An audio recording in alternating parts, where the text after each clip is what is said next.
gostaria de ouvir uma história? Sim, eu não tenho medo de nada, então eu não temo. Não temo. Então, eu vou falar pra você. Tinha um jogo chamado Pokémon Blue Red. Tinha uma cidade nesse jogo chamada Vindertal. Nesse jogo, ninguém nunca soube o que acontecia. Só porque só as crianças ouviam. Nessa fase, as pessoas ouviam uma música estranha. E essa música era mais ou menos assim.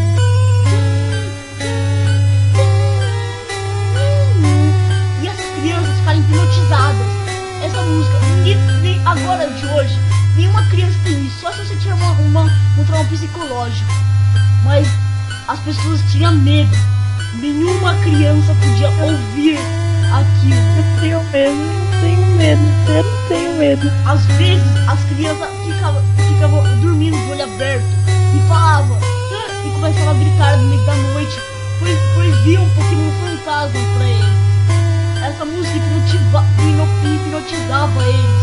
Ninguém até hoje descobriu o porquê. E acho que é assim, a única criança que conseguiu descobrir foi uma. Mas sabe o que aconteceu com ela? Ninguém nunca sabe. Ela desapareceu do mapa. Os amigos delas começaram a ficar preocupados por ela não existir mais. Ela saiu do mundo. E por isso ninguém sabe o que aconteceu. Mas há boatos que essa criança ainda esteja viva. Só que o jogo não quer revelar o segredo que há de maior. Mas sabe que também as pessoas deviam fazer? O quê? Não Dá um quero. like favorito nesse vídeo. Inscreva-se no canal, galera. Toda quinta vai ter vídeo de lendas aí. Vai ser às vezes no canal do Kirito. Então, espero que tenham gostado, galera. Deixe seu joinha aí pra ajudar nessa série. Então, galera, falou. Até mais. Tchau, Falou. tchau, galera. E, galera, Até. joguem também um pouquinho do Blue Red. Eu já joguei. Mas eu não consegui jogar com do medo. Mas pensa aí que quem conseguir zerar sem morrer, né?